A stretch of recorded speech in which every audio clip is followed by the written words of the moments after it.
Hello there, my name is Hido and welcome to the Pantheon, where we're in deep, but you know that feeling, when you're not invited to a party? I mean, I'm not bitter about things like that, not at all. But you know that feeling? Well, our commander here wants you to join the party.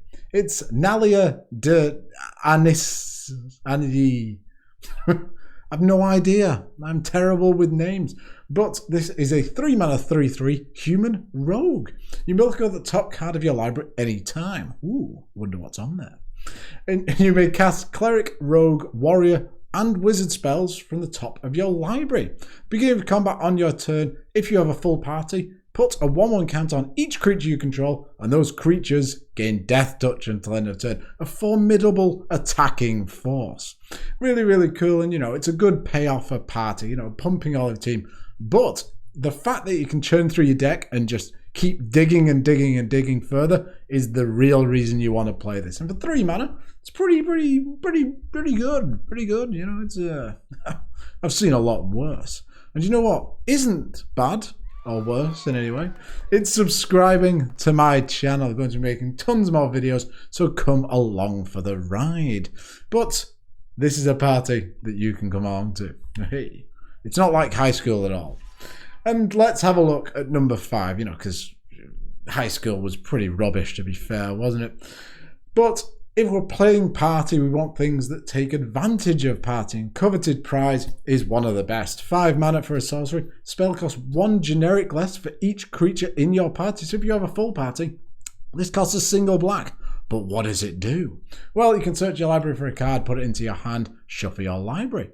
If you have a full party, you may cast a spell with converted mana cost 4 or less from your hand without paying its mana cost. That is phenomenal. Getting so much value there. It's just ridiculous. You can just choose something up, cast it straight away if you have a full party. And we're going to round out the deck with quite a few cards so we can get a full party. Stick Together is actually from this precon, so if you're watching from the future and you've just found this commander and think it's cool, pick this card up. Stick Together. I'm sticking with you because I'm made out of glue. 5 mana for a sorcery. Each player chooses a party from among creatures they control, then sacrifices the rest. So our opponents generally will not be playing party cards. They're pretty dull. They like to stay home and play chess. Then we're going to have a party, and we're going to keep a lot of our creatures. Yes, we might sacrifice some, but our opponents are going to be sacrificing a lot more than we are. So we're going to break parity there. Now, here are a couple of cards with Eternalize. I really like this mechanic. And the reason I like this mechanic is it's like flashback, and it gives us essentially 2 chances of getting a wizard on the field. 3 mana, Sunscourge Champion. When it enters the battlefield, you gain life equal to its power. Cool. So a nice gain too, Incidental life gain is always nice to see. But you can Eternalize, which means you can pay 4, discard a card, to exile this card from your graveyard to create a token copy, except it's a 4/4 and it's a black zombie human wizard. Now that's a type line there, it just keeps going with no mana cost. You can Eternalize only as a sorcery, but the great thing is this is an ability. So if you really need to get a wizard onto the field, but your opponents might be holding up a counterspell, this could potentially get around it. Then very similarly, well, not similarly at all, but this is a warrior, is Dejero with Eyes Open. 5 mana 4/3 with Vigilance. When it enters the battlefield, search your library for a planeswalker card, reveal it, put it into your hand, and shuffle your library. So that's a pretty good draw a card in my opinion. And the warrior tag is fantastic. It also protects your planeswalkers. Then Dreamstealer is another Eternalized card. 3 mana for a 1/2. Ooh, not good. But it's a human wizard. Ooh, good. It's got Menace, and whenever it deals combat damage to a player, that player discards that many cards. So, we're going to be maybe chipping in for 1, but if we have a full party, well, then this is going to grow and grow and grow every time our commander puts counters on it, and our opponents are going to be discarding more. Then we've got Eternalize for 6 mana and exile it from graveyard to create a 4/4 human wizard zombie. So that means that if this gets in, yes, it has the wizard tag, and also our opponents are going to be discarding 4 cards from that token. That's pretty spectacular in my humble opinion. Then we've got Westvale Abbey. Not something you might have thought about, but it can pay 5 and tap and pay 1 life to create a 1/1 black human and white human cleric creature token. Ooh, okay. Quite an investment, but it's nice to have these effects on a land. Then you can sacrifice 5 creatures to transform it, and it becomes a squad commander. No, it doesn't. I thought I'd put the other card in. It becomes Almondal, Profane Prince, I think it is. It's a 9/7 with haste, lifelink, flying, trample, I think. If I'm wrong, shout at me in the comments. But this is just a nice way of making clerics. Then we've got Squad Commander, which is in the pre-con, but it's a great card to see. 4 mana, 3/3. When it's the battlefield, create a 1/1 core warrior creature token for each creature in your party. Ooh. And at the beginning of combat on your turn, if you have a full party, creature control get +1 so and gain indestructible. So if this triggers with our commander, we're going to have indestructible +2/+1 death touches. Ooh. And it creates a massive board state for us, potentially netting us 4 little tokens, which is really, really good. Great card. Love to see it. So there are a couple of cards that you might consider putting in for their tags. And, you know, the land auto-include for me. Then let's have a look at what we've got at number 4. And at number 4, we've got Golgari Thug, who is a warrior. But the reason I like this card so much is because of his ability. 2 mana for a 1/1 warrior. So, you know, if you really need to cast him, that's good. But when he dies, put target creature card from your graveyard on top of your library. So remember, our commander allows us to cast cards from the top of our library. So we can put, you know, a key piece on top, and then woohoo, we can cast it from the top of our library. Then he also has Dredge 4. So if you would draw a card, instead put it mill 4 and put this into your hand, basically. So we can then recast it. Helps us get back to our party. Then if it dies, we can put something back on top. It's just such a wonderful little engine. And for 2 mana, great investment. Then we've got Dead Reckoning. 3 mana for a sorcery. You may put target creature card from your graveyard on top of your library. Hey, then we can cast it. If you do, it deals damage equal power to target creature. So it's a nice little removal spell and also rebuy something so you can cast it straight away. Not that powerful, really, because if it was an instant, I'd like it a lot more. But it just fits the style of deck, so really nice. Then there's Grave Purge, 3 mana for an instant. Put any number of target creature cards from your graveyard on top of your library. Draw a card. This is great if we say milled ourselves or just after a board wipe. We can put a ton of cards on top and then just chain through them all like dominoes falling into place. Except probably not as satisfying. Well, it won't make a satisfying sort of ka-chunk noise when the cards get played. Unless you're playing with dominoes. I don't know where I'm going. But Haunted Crossroads is another great way of doing a similar effect. 3 mana for an enchantment, pay a black, put target creature card from your graveyard on top of your library. That's repeatable, so that's wonderful. We can have like some kind of sack outlet, maybe keep putting things on top, keep casting them. Maybe something that enters the battlefield. Dejeru comes to mind, keep searching up all of your planeswalkers. Really, really great engine to get going. Then here's a slightly different one, Champion of Stray Souls. 6 mana, 4/4, skeleton warrior. Can pay 5 and tap it, sacrifice X other creatures, return X target creature cards from your graveyard to the battlefield. So if we've got a ton of tokens hanging around, maybe from that captain guy, this could just churn out a bunch of tokens. We sacrifice them all, return a full party back to our battlefield, and then suddenly all of our party things trigger. Wonderful. But we can pay 5 and put him on top of our library from our graveyard. Ooh, there we go. Synergy with our commander. We can then cast this from the top of our library. Ah, so much value. Then we've got Thought Picker Witch. A single black for a human wizard. 1/1. Pay a 1 generic and sacrifice a creature. Look at the top 2 cards of target opponent's library. Then remove 1 from the game. So this is a nice little sacrifice outlet. We can mess with our opponent's sort of top deck. And it's a wizard. Really, really nice. And, you know, there's quite a few tutors that tutor to the top of our opponent's libraries. Well, this can really mess with them. And just having a sacrifice outlet on field, you wouldn't believe just how powerful it is, but it's great just to be able to get your creatures in the graveyard. And then finally, let's finish on Sanguine Spy. 3 mana for a 2/3 Rogue. Hey! Menace and lifelink and pay a generic and sacrifice another creature. Look at the top card of our library. We may put that card into our graveyard. So surveil, basically, if you know that mechanic. But this can just help us dig through the deck. We can look at the top, say it's a land, and then, well, let's get rid of it. The top then may be a card we can cast with our commander. So being able to dig through our deck is very important. Also, at the beginning of end step, if there are 5 or more mana values among cards in our graveyard, we can pay 2 life. If we do, draw a card. So a wonderful bit of advantage there. And you know, if we can't surveil anymore because we've nothing to sacrifice, well, we can just draw through any lands that we've got on top. Great card. So there we go. Nice top of the deck sort of manipulation style stuff. Very good. Which takes me on to number 3. And at number 3, we've got Reassembling Skeleton. This is on a similar sort of axis of evil, but this can return straight to the battlefield. So this is always going to be a warrior that we're going to have access to. 2 mana for a Reassembling Skeleton. Warrior. Ooh.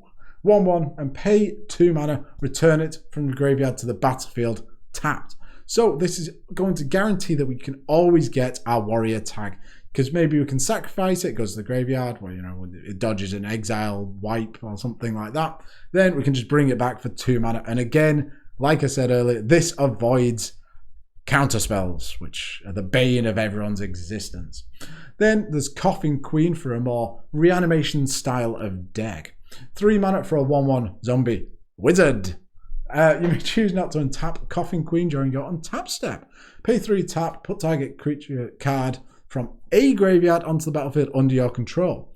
If it becomes untapped, we lose control of Coughing Queen. Exile that creature. So this is a great way of generating just massive amounts of value. And the fact that we can steal from other people's graveyards is incredible. Hopefully, we're playing the best cards at the table. But we're playing a party deck, so we're probably not. So this can steal anything from our opponents, but it can get us back onto partying. Then we've got Tenacious Underdog, which is very similar to the Reassembling Skeleton and is also a warrior. 2 mana for a human warrior. You may cast it from a graveyard using its Blitz ability. And Blitz is 4 mana and pay 2 life. So we can cast it, it gets haste, and we sacrifice it at the beginning of the end step. But our commander's ability cares about casting creatures. So just having this on the field for that sort of turn cycle, well, our turn, is good enough. And then at the end step, we're going to draw a card. Nice value. Then there's Apprentice Necromancer, another wizard for our wizard deck. 2 mana for a 1/1, pay a black and tap, sacrifice it, return target creature card from your graveyard to the battlefield. That creature gains haste at the beginning of next end step, sacrifice it. So really good if we can keep reanimating this guy to reanimate other guys. But at that point, why haven't you just reanimated the guy that this guy... Anyway, it gains haste, so nice way of getting straight in there. But a really nice cheap wizard tag for us. Then, similarly on the wizards, we've got Bloodline Necromancer if you want to go really hard into wizards. 5 mana for a 3/2 lifelink. When it enters the battlefield, you may return target vampire or wizard creature card from your graveyard to the battlefield. And this deck, you might think, oh, not going to be that many wizards, but with some cards we're going to talk about in a bit, we will have a lot of wizards knocking around. Then, if we're going more into the cleric style things, we can go Ura, Skyclave Hierophant.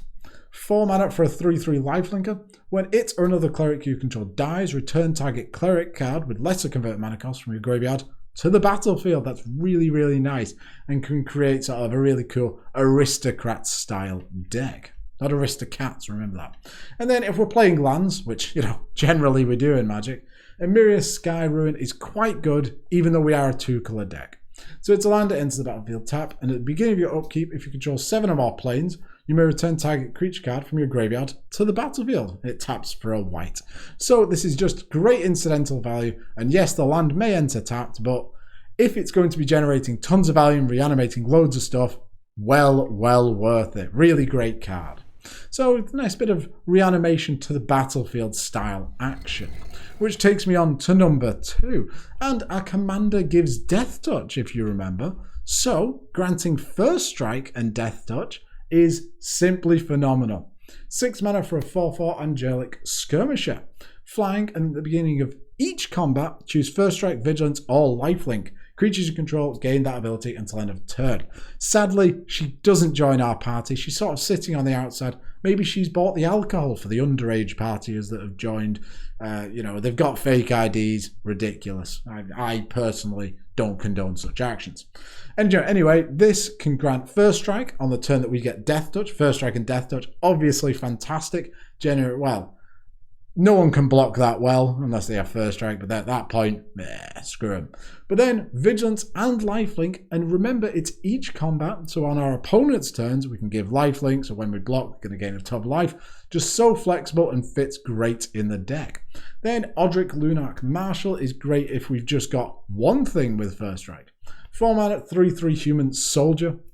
Sadly doesn't fit the party again. He's on the outskirts, he's got a telescope and he's sort of looking in on what's going on. Creatures you control gain First Strike at the turn if a creature you control has First Strike. Same is true for flying, Death Touch, Double Strike, Haste, Hexproof, Indestructible, Lifelink, Menace, Reach, Skulk, Trample, and Vigilance. Ridiculous that Skulk's on there, but it was a set mechanic from the set that this guy was from. But if we've got one thing with First Strike, that then gives everything First Strike. Same with flying, so really universally good card. Then we've got Einok Bondkin, 2 mana for a 2/1, Dog Soldier. Sadly, again, he's not at the party, he's eating some pedigree chum at the park. But each creature control with a 1/1 counter on it has First Strike. Remember, our commander not only gives Death Strike, Death Touch. But it also gives a 1/1 counter to all of our creatures. So that means that all of our creatures will have First Strike thanks to this thing. Then Archetype of Courage, again, a soldier. This guy is floating ethereally in the clouds, staring down, going, oh, hit him. But not in the party. 3 mana for a 2/2, creature controller First Strike. Way, everyone has First Strike. Creatures opponents control lose First Strike and can't have or gain First Strike.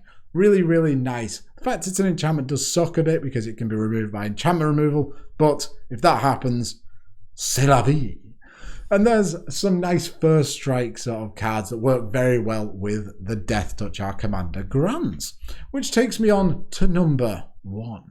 And at number 1, what have we got? Is it something that's going to be in the party? No, it isn't, because I just love this card and I think it works really well in this deck.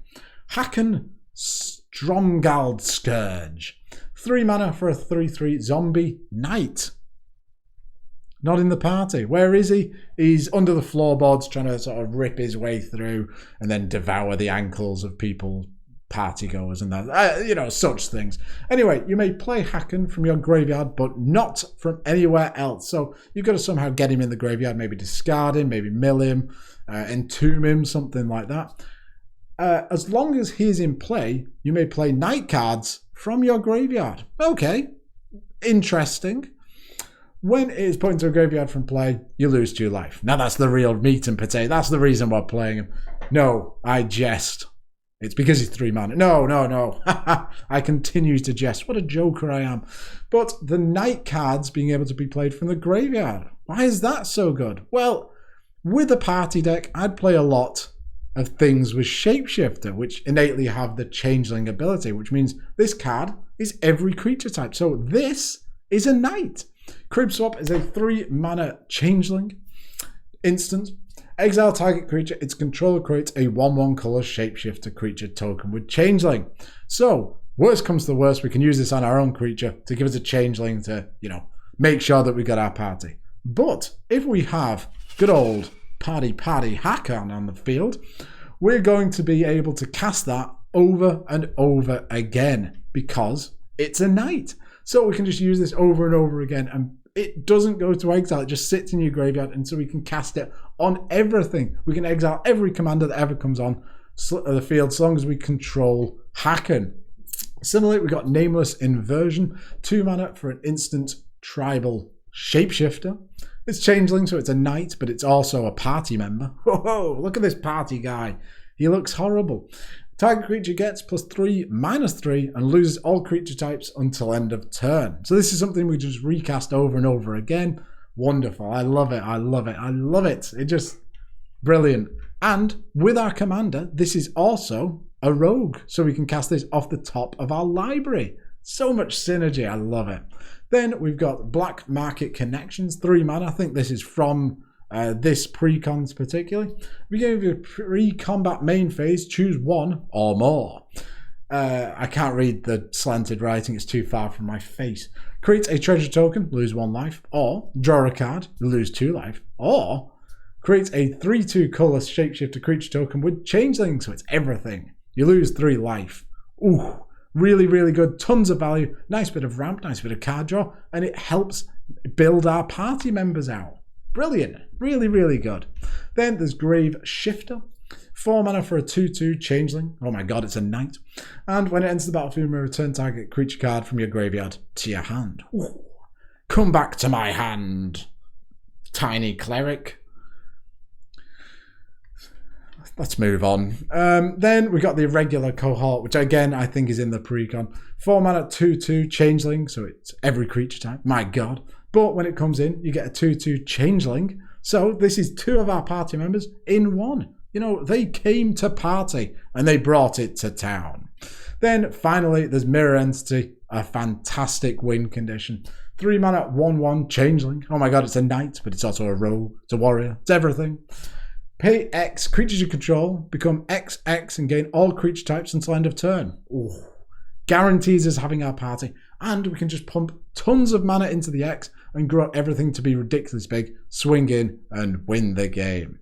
Or try this out at home at your next game, pay 0. It's really good fun and works wonderfully well. But there's a nice collection of Changeling cards, and the hack-on really, I think, brings it together and allows you to use him in an interesting way, which is what Commander's all about. It's about getting those interesting plays on the board. And you know what else would be interesting? If you'd come and join me on my journey into Commander by subscribing. Come on, please do it. I need to eat. Don't know why. You're not going to feed me. You might do. Send cakes if you so desire. Anyway, thank you very much for watching, and I'll see you soon. Bye. Oh no, I've done it again. Ah.